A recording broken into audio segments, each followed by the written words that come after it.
On the quiet suburban street of Elm Street, there stood a large, foreboding house.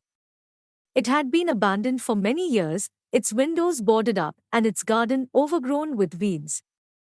Locals whispered that the house was cursed and that anyone who dared to enter would never return. But one day, a group of curious teenagers decided to investigate. They had heard the stories and wanted to see if they were true. So they gathered at the front gate of the house, armed with flashlights and nerves of steel. As they approached the front door, they felt a sudden chill in the air.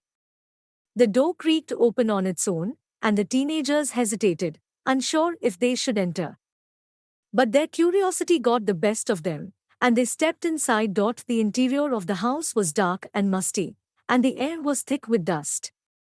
The floorboards creaked beneath their feet as they made their way through the first room.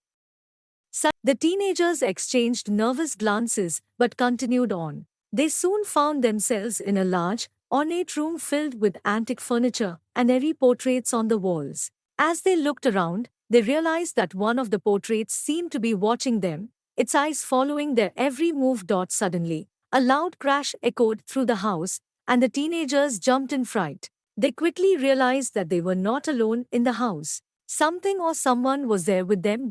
As they made their way through the darkened halls, the whispers grew louder and more insistent. They heard strange footsteps and doors creaking open and shut.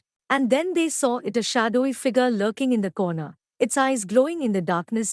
Panic set in as the teenagers tried to escape, but the doors seemed to have locked behind them. They were trapped, with the ghostly figure drawing ever closer. And then they saw a message scrawled in blood on the wall, reading "You're next." The teenagers screamed in terror as the figure advanced, and then everything went black. The next day, a passerby called the police after noticing the front door of the abandoned house was wide open. When the police arrived, they found the teenagers' bodies scattered throughout the house, their faces frozen in terror. To this day, nobody knows what happened in the haunted house on Elm Street. Some say the ghosts of the house claimed the teenagers as their own, while others say it was the work of a deranged killer. But one thing is for certain: the house remains empty and abandoned, a chilling reminder of the horrors that can lurk in the darkness.